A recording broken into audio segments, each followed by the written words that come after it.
지지 않으시는 주님 약한 자 방패 되시며 위로자 되신 주 목소리 같은 빛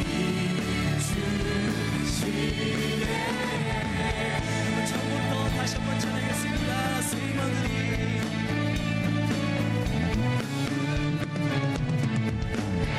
세임어는 주를 바랄 때 주를 바랄 때 우리 주를 바랄 때 세임어는 주를 바랄 때 주를 바랄 때 우리 주를 바랄 때 주님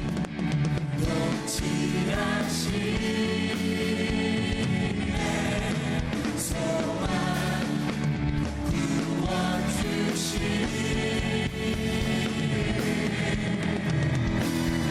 당신은 영원하신 주 내 영원하신 주 지치지 않으시는 주님 약한 자 방패 되시며 위로자 되신 주 목소리 같은 빛 주시네 당신은 영원하신 주 내 영원하신 주 지치지 않으시는 주 약한 자 방패 되시며 위로자 되신 주 목소리 같은 빛 주시네 예수 열방의 소망 예수 열방의 소망 예수 우리의 위로자 주는 온 땅의 영원한 소망 예수 어둠 속에 예수 어둠 속에 예수 변함없는 진리 주는 온 땅에 빛이 되신 우리 위해 죽으시고 다시 사신 생명의 주 주님만이 소망이요 변함없는 반성이라 주님만이 온 세상을 비추시네 또 주님에서 구하신 우리 구주 건강의 왕 주님은 모든 자의 소망 되신 주님이네 아멘 주님 열방의 소망이 되실 줄 믿습니다 예수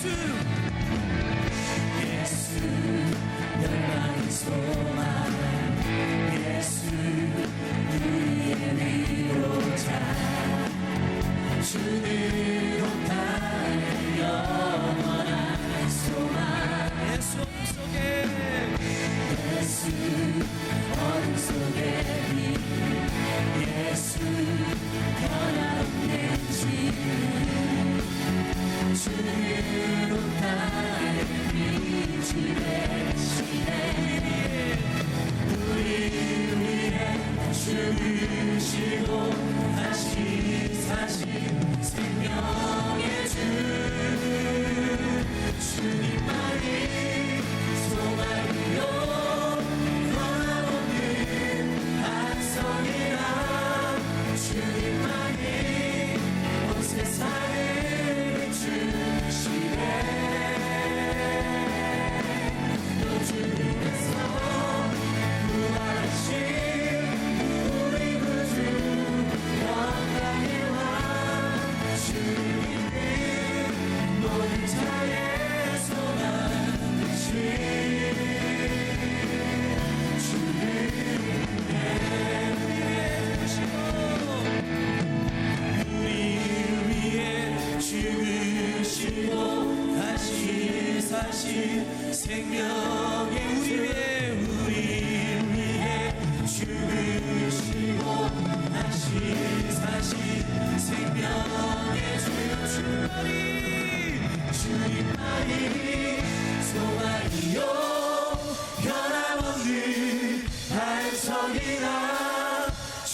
주님만이 온 세상을 비추시네.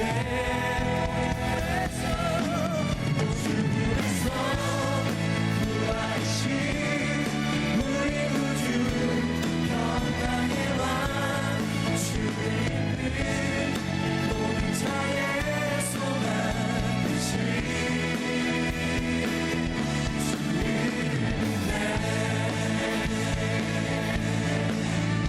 찬양하신 하나님께 박수 한번 돌리겠습니다. 주님은 우리 열방의 소망 되신 줄 믿습니다. 네.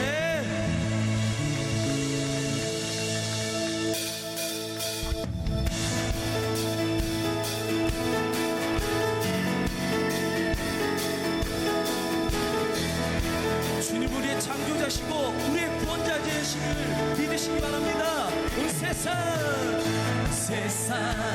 창조주 온 세상 구원자 모든 것 이기신 능력의 온 세상 창조주 온 세상 구원자 모든 것 이기신 능력의 모든 만물 주를 찬양해. 모든 민족 주께 경배해. 모든 승리하리 열방 없게 되리. 하나님께서 통치하시네. 모든 승리하리 열방 없게 되리. 위대하신 왕 여호와. 하나님 열방을 우리에게 주셨네. 그 명령 따라서 열방을 하나님 열방을 우리에게 주셨네. 그 명령 따라서 열방을 모든 만물 주를 찬양해. 모든 민족 주께 경배해. 모든 승리하리 열방 없게 되리. 하나님께서 통치하신 모든 승리하리 열방 없게 되리. 위대하신 왕 여호와. 찬양 할렐루야 찬양 할렐루야 찬양 할렐루야. 하나님께서 통치하신 찬양 할렐루야 찬양 할렐루야 찬양 할렐루야. 위대하신 왕. 다시 우리 목소리로만 찬양하겠습니다. 모든 승리하리 열방 없게 되리. 하나님께서 통치하시네. 모든 승리하리 열방 없게 되리. 위대하신 왕 다같이 찬양하겠습니다. 찬양 할렐루야 찬양 할렐루야 찬양 할렐루야. 하나님께서 통치하신 찬양 할렐루야 찬양 할렐루야 찬양 할렐루야. 위대하신 왕 여호와. 땅의 주인 되시고 우리의 통치하는 주님을 찬양합니다. 아멘. 주님 홀로 영광 받아 주시옵소서. 아멘.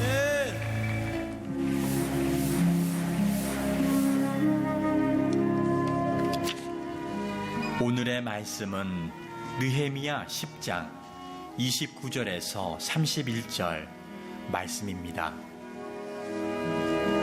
다 그들의 형제 귀족들을 따라 저주로 맹세하기를 우리가 하나님의 종 모세를 통하여 주신 하나님의 율법을 따라 우리 주 여호와의 모든 계명과 규례와 율례를 지켜 행하여 우리의 딸들을 이 땅 백성에게 주지 아니하고 우리의 아들들을 위하여 그들의 딸들을 데려오지 아니하며 혹시 이 땅 백성이 안식일에 물품이나 온갖 곡물을 가져다가 팔려고 할지라도 우리가 안식일이나 성일에는 그들에게서 사지 않겠고 일곱째 해마다 땅을 쉬게 하고 모든 빚을 탕감하리라 하였고. 아멘. 작년 말에 한국건강증진개발원에서 직장인 541명에게 이런 물음을 던졌습니다. 당신은 올 초에 마음먹었던 운동 목표를 얼마나 달성하셨습니까? 그 질문에 81.6%가 내가 목표와 결심은 했지만 그것을 지키지 못했다라고 대답을 했습니다. 사람들은 더 나은 미래의 삶을 위해서 많은 결심을 하고 각오를 합니다만 대다수의 사람들은 결심만 할 뿐 그것을 행동으로 옮기지 못할 때가 많습니다. 신앙생활도 때때로 우리가 찬양의 은혜를 받고 말씀의 은혜를 받고 기도의 응답을 받으면서 나 이제 정말 잘 살아야지라고 결심을 하고 그래서 회개도 하고 때로는 하나님 앞에 소리도 질러 볼 때도 있습니다. 그러나 우리가 회개하고 결심하지만 그것이 행동으로 삶으로 이어지지 않을 때도 많이 있습니다. 그래서 누군가는 신앙은 단순한 결심이 중요한 것이 아니라 삶으로 이어지는 동사이어야 한다. 신앙이 움직여지는 동사이어야만 그게 신앙이다라는 고백을 했습니다.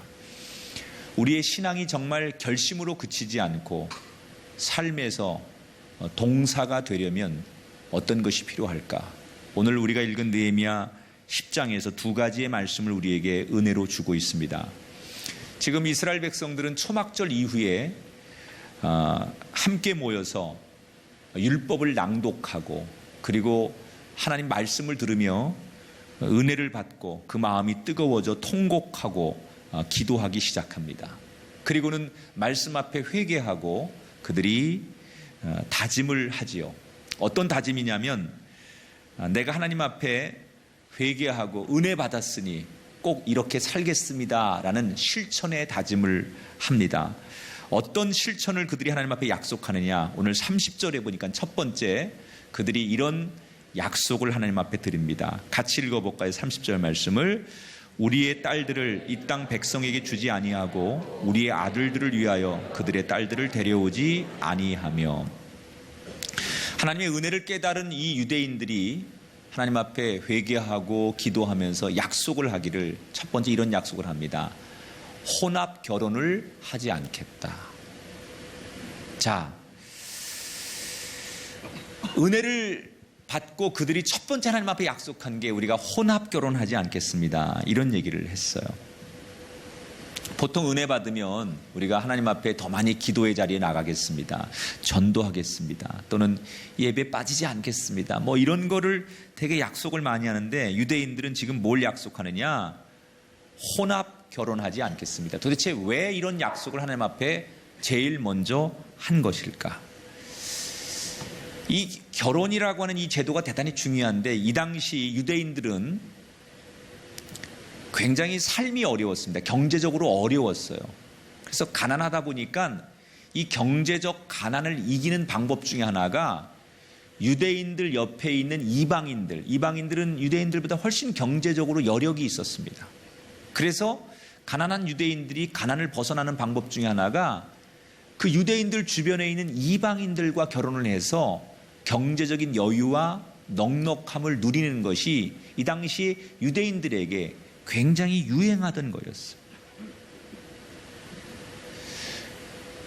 자, 여러분, 이방인들은 경제적으로 여유는 있을지 몰라도 하나님을 믿지 않는 사람들이에요. 다른 말로 말하면 우상을 섬기는, 이방신을 섬기는 사람들이에요. 처음에는 유대인들이 아무리 경제적으로 내가 가난하고 저 이방인들에게 시집을 가고 또는 이방인들과 결혼을 해서 부유해질 수 있겠지만 하나님을 섬기지 않는 저들과 결혼하는 게 찜찜했어요. 그리고 주저했어요. 그런데 누군가는 그런 찜찜한 가운데도 할 수 없이 살기 위해서, 가난을 벗어나기 위해서 이방인들과 결혼을 하고, 생각보다는 잘 사는 사람, 여유롭게 사는 사람, 유복하게 사는 사람들을 점점 목격하게 되면서 유대인들이 찜찜하게 생각했던 그 마음이 조금씩 사라지고 이방인들과 결혼해도 되는구나 라고 생각하면서 마치 봇물 터지듯 많은 유대인들이 이방인들과 결혼을 했어요. 그러면서 그냥 자연스럽게 그 이방인들이 섬기는 신에게 절도 하고, 요즘 말하면 개종도 하고, 그리고 하나님을 등지는 사람들이 생겼죠. 그러니까 경제적인 여유 때문에 하나님을 버린 거예요. 사는 건 여유로워졌지만 다른 신을 섬기는 영적인 타락이 유대 사회에 들어왔습니다. 그런데 지금 다시 그들이 무너진 성벽을 재건하고 초막절 이후에 광장에 모여가지고 하나님 말씀을 들으면서 그 성경의 말씀을 낭독하는 이야기를 들으면서 그들이 은혜 받고 회개하고 하나님 앞에 약속하는 거예요. 하나님, 우리가 잘못했습니다. 먹고 사는 문제 때문에, 우리가 어려운 이 경제적인 것 때문에 이방인들과 타협하고 하나님을 등지고 이방신을 섬기는 것을 선택한 우리의 죄를 회개합니다. 그리고 지금부터라도 돈이 아닌, 가난이 와도, 어렵게 살아도, 먹는 것이 궁핍해도, 입고 사는 게 힘들지라도 우리는 지금부터 돈이 아닌 하나님만을 섬기는 백성이 되겠습니다. 이 고백이에요. 여러분, 이 고백이 지금 먼 옛날 구약시대에 느헤미야 시대에 있었던 과거의 사건이 아니라 오늘 저와 여러분에게, 우리 속에도 결단되고 실천되는 축복이 되기를 주의 이름으로 축원합니다. 우리가 예수 믿고 성도가 된다는 것은 어떤 일을 할 때 결심하는 거예요. 오늘 세례 받으신 분들도 결심하는 거잖아요. 내 옛사람을 벗어버리고 새 사람이 되리라. 내가 하나님의 자녀가 된다는 것은 결심하는 거예요. 성도가 된다는 것은 결심하는 거거든요. 뭘 결심해야 되느냐? 내가 하나님을 믿기 전까지, 성도가 되기 전까지는 세상에서 제일 중요한 게 돈이었어요. 그런데 하나님을 믿고 하나님의 백성이 되면 그 세상에서 제일 중요하게 여겼던 그 돈이 정말 중요하지 않고 하나님이 더 중요합니다 라는 것을 결단하는 거예요. 여러분, 솔직히 우리가 세상에 살면 하나부터 열까지 돈에 살고 돈에 죽습니다.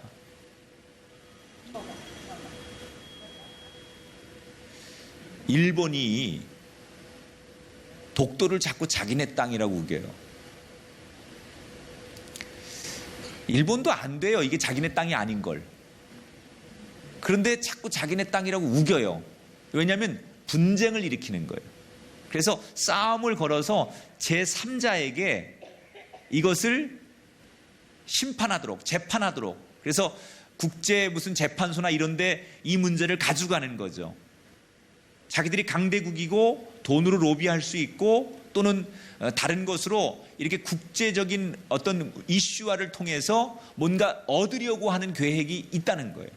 이게 역사적으로 자기네 땅이 아니라는 걸 일본 학자들도 증언을 하고 정서적으로 아는데 우기는 거죠. 그러니까 왜 우기느냐?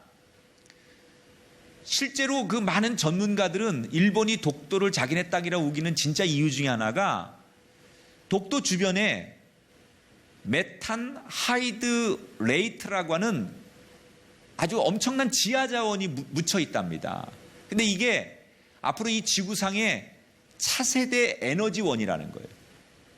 이제 석유나 뭐 이렇게 우리가 쓰는 석탄 이런 것들이 고갈되면 차세대 에너지원으로 이게 개발이 되는데 이게 말 그대로 돈다발이라는 거죠. 이걸 쥐고 있으면 이 지구촌에서 지금 석유 어떤 석유를 개발하는 어떤 나라들보다도 훨씬 더 부유하게 살 수 있기 때문에 이 자원을 확보하기 위해서 의도적으로 독도를 자기네 땅이라고 시비를 건다는 거예요. 그러니까 뭐예요? 일본 사람들의 머릿속에는 저게 돈덩어리인데 앞으로 우리 민족이 살 수 있는, 우리 자손들이 살 수 있는 돈이 될 만한 건데, 돈이 될 만한 거니까 시비를 걸어서라도 우리가 유익을 봐야 되겠다라는 게 일본 사람들의 속셈이라는 거죠. 우리 얘기로 돌아오면 얼마 전에 한 교육 기업에서 미취학 자녀를 둔 부모님들에게 한 500명 조금 더 되는 분에게 설문조사를 했대요. 자, 당신이 아직 학교를 들어가기 전에 미취학 아이를 키우고 있는데 학교 들어가기 전에 아이에게 사교육을 시킨 적이 있습니까? 그랬더니 74% 이상이 아직 아이가 학교를 들어가기 전인데 나는 사교육을 시켰다라고 대답했대요. 그래서 사교육을 시킨 평균 나이가 몇 살인가 조사를 해봤더니 4.7세더래요. 무슨 얘기하면 좀 놀래고 그러는 게 피차간의 상식이에요.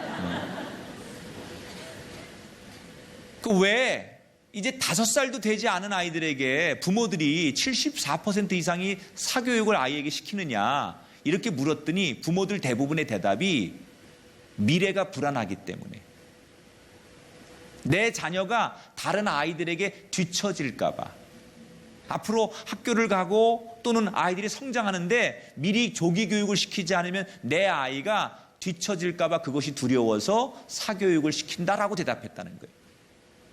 여러분, 내 아이가 학교에 가서 동급의 아이들과 경쟁해서 뒤처질까 봐, 그래서 성적이 나오지 않고 등수가 나오지 않아서 좋은 대학 못 가고, 좋은 대학 못 가면 좋은 직장 못 가고, 좋은 직장 못 가면 많은 연봉을 받지 못하니까 결국 뭐예요? 결론은 돈 버는 구실 잘 못할까 봐 결국 내 아이가 1등하고 경쟁에서 뒤처지지 않고 좋은 학교 가고 좋은 직장 가고 돈 많이 벌게 하기 위해서 아직 자기 앞가림하지 못하는, 기본적인 것도 앞가림하지 못하는 만 5살도 되기 전에 아이들에게 조기 교육을 시킨다는 거예요. 여러분, 이게 우리 현실이에요. 우리는 돈에 웃고 돈에 웁니다. 그런데 우리가 그렇게 돈 하는데, 돈을 쫓아갔는데 정말 우리 인생이 행복했습니까? 여러분, 평생을 돈 하고 살았는데 돈이 여러분을 그렇게 행복하게 해주던가요? 아니잖아요. 그 돈 때문에 얼마나 많이 우리가 속상했어요. 그 돈 때문에 얼마나 많이 울었어요. 그 돈 때문에 얼마나 많이 분노하고, 그 돈 때문에 얼마나 많이 시기하고, 그 돈 때문에 얼마나 많이 질투도 하고, 그 돈이 뭔지 그 돈 때문에 그렇게 많은 사람을 미워도 하고. 돈이 우리에게 행복을 준 게 아니라 돈이 우리를 너무나 때로는 아프게, 불행하게 만들었어요. 행복하기 위해서 돈을 구하는데 사람들은 오히려 돈 때문에 더 많은 고통에 시달립니다. 왜 그렇게 되었을까요? 뭐가 문제일까요? 우리가 생각한 만큼 돈이 없어서 이 돈이 우리를 불행하게 한 게 아닙니다. 착각하는 거예요. 우리를 행복하게 해주는 진짜 힘은 돈에 있지 않습니다. 우리를 행복하게 해주는 진짜 힘은 어디에 있습니까? 우리를 창조하신 하나님에게 있습니다. 근데 우리는 착각하는 거예요. 이 돈이 우리를 행복하게 해주고, 이 돈이 나를 웃게 해주고, 이 돈이 내 자녀의 미래를 지켜줄 거라고 착각하는 거예요. 그런데 여러분, 그 돈이 자녀의 미래를 버립니다. 그 돈이 우리를 게으르게 만듭니다. 그 돈이 하나님을 등지게 만듭니다. 그 돈이 우리에게 피눈물 나게 합니다. 착각하는 거예요. 우리를 행복하게 해주는 진짜 힘은 하나님께 있어요. 시편 104편 28절 29절에 이런 고백이 나와요. 같이 읽어볼까요? 주께서 주신즉 그들이 받으며 주께서 손을 펴신즉 그들이 좋은 것으로 만족하다가 주께서 낮을 숨기신즉 그들이 떨고 주께서 그들의 호흡을 거두신즉 그들은 죽어 먼지로 돌아가나이다. 여러분, 돈이 해준 게 아니잖아요. 돈이 여러분을 여기까지 끌고 온 게 아니잖아요. 하나님이 우리를 여기까지 인도하셨기 때문에 된 줄 믿습니다. 지금 유대인들이 그걸 깨달은 거예요. 우리가 어떻게 400년 종살이하던 애굽에서 탈출했는가? 누구 때문인가? 하나님 때문이에요.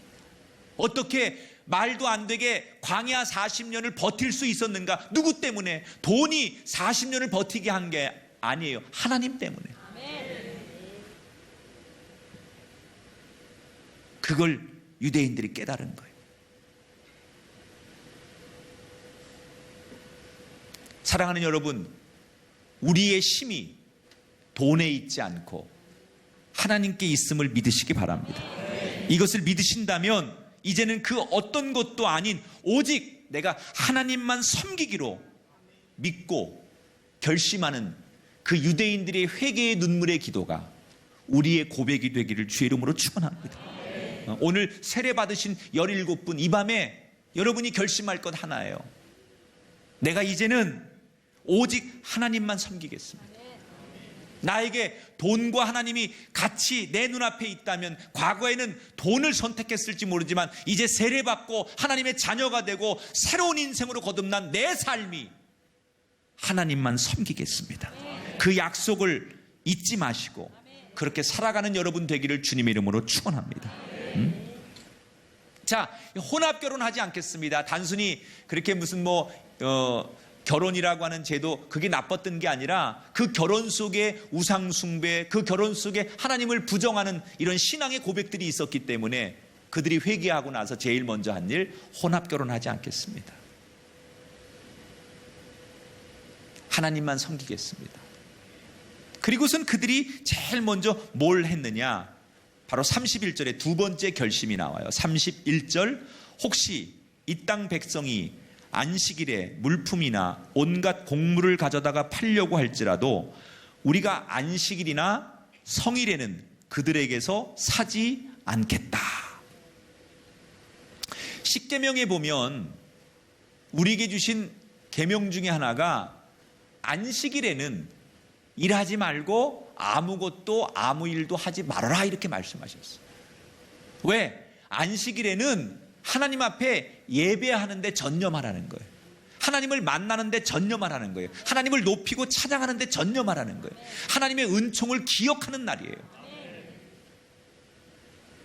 그게 십계명에 하나님이 우리에게 주신 계명, 그 안식일에 대한 계명이에요. 그런데 언젠가부터 유대인들이 그 십계명을 어기고 안식일에도 장사를 하기 시작했어요. 이유는 있었을 거예요. 나는 안 하고 싶은데 손님들이 찾아요. 또 상황상 어쩔 수 없는 이유도 있었을 거예요. 그래서 처음에는 한두 명씩 십계명을 어겨가면서 안식일을 어겨가면서 장사도 하고 돈을 버는 사람이 생겼어요. 아주 소수가 시작했는데 그렇게 사는 사람들을 지켜보던 유대인들 가운데 저렇게 안식일날 장사하고 안식일날 일해도 괜찮구나. 저 십계명에는 분명히 하나님께서 하지 말라고 하셨는데 저렇게 사는 동족들이 유대인들이 있는 걸 보면서 사람들이 영향을 받기 시작했어요. 그리고는 급기야 대다수가 안식일에 일하는 거, 장사하는 거 전혀 죄스럽게 생각하지 않고 문제 없다고 생각하기 시작했어요. 오히려 안식일을 말씀대로 지키려고 하는 사람들이 비웃고, 야, 너만 하나님 믿냐?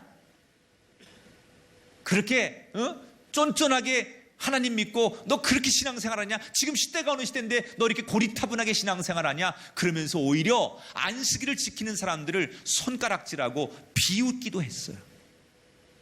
그런데 지금 유대인들이 성벽을 재건하고 말씀 통독을 하다가 은혜를 받고 회개하고 하나님 앞에 서원하면서 뭐라고 얘기합니까? 하나님 잘못했습니다. 안식일을 안 지키는 게 얼마나 큰 죄인지 모르고 우리가 안식일을 어긴 거 회개합니다. 그리고 진정한 힘이 돈이 아닌 하나님께로부터 나왔다는 것을 우리가 이제 알았기 때문에 안식일 어겨가면서 돈 벌고 장사하고 일하지 않겠습니다. 그래서 약속하는 거예요. 이제부터는 안식일에 장사하지 않겠습니다. 돈 벌려고, 좋은 물건 사려고, 농사 잘 지으려고 예배를 대충 드리지 않겠다는 거예요. 그러니까 안식일을 제대로 지킨다는 건 뭘 말하는 거죠? 예배를 제일 우선으로 드리겠다는 거예요. 예배를 잘 드리겠다는 거예요. 예배 중심으로 살겠다는 거예요. 예배부터 드리고 하겠다는 거예요.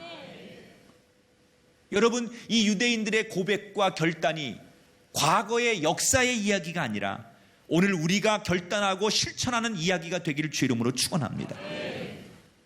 그러니까 주일을 빠지는 분들 요즘 이렇게 조사해 보면 이유가 많습니다. 뭐 어떤 분은 어떤 젊은이들은 학원 가야 되고 시험도 봐야 되고 회사에서 추가 근무도 해야 되고 손님이 온다고 해서 약속을 지켜야 되고 굉장히 많은 이유 때문에 예배 드리는 걸 어려워해요.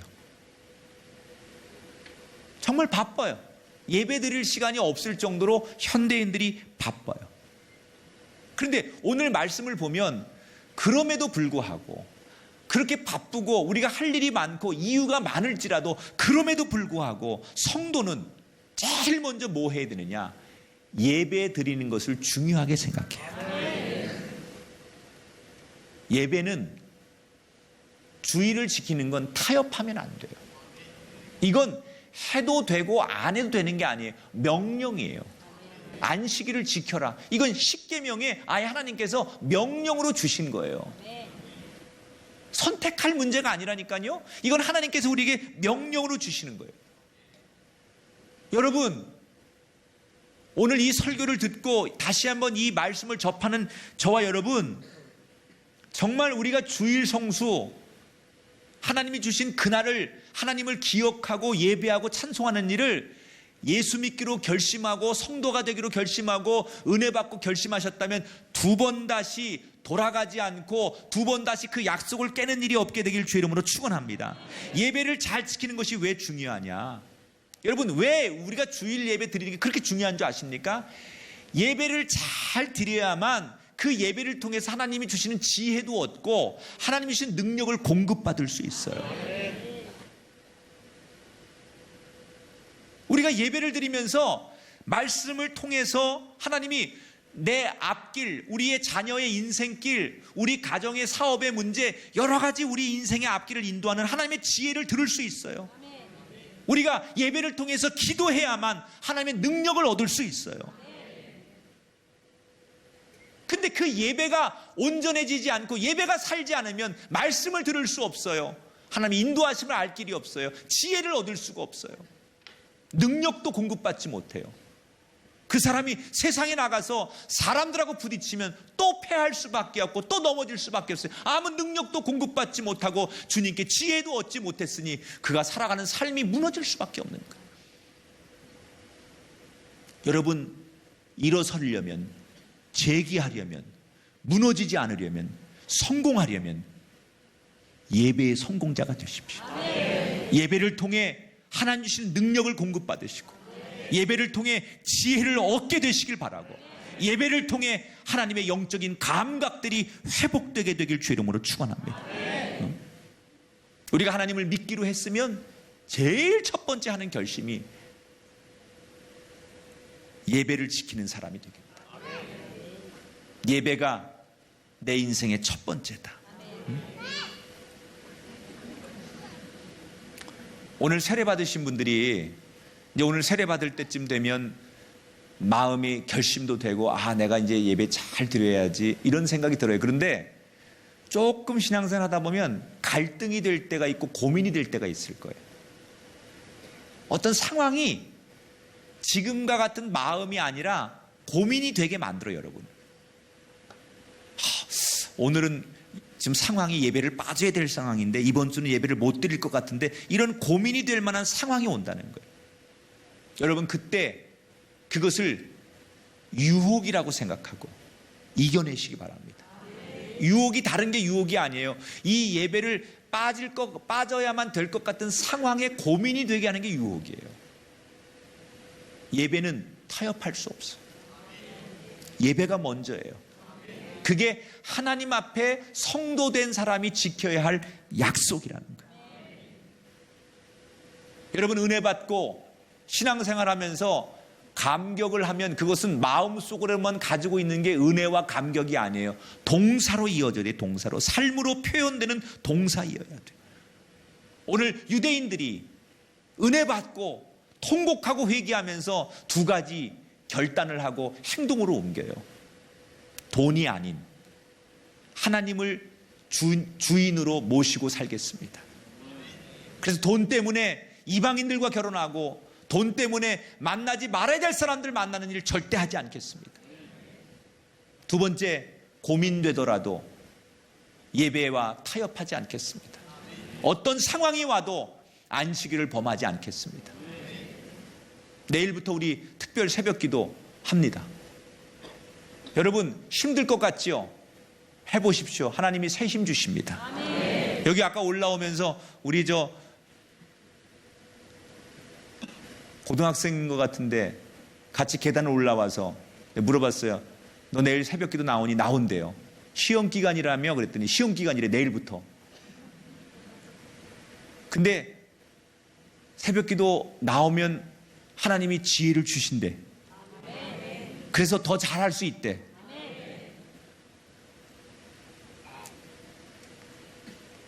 고등학생이 그런 고백을 하는데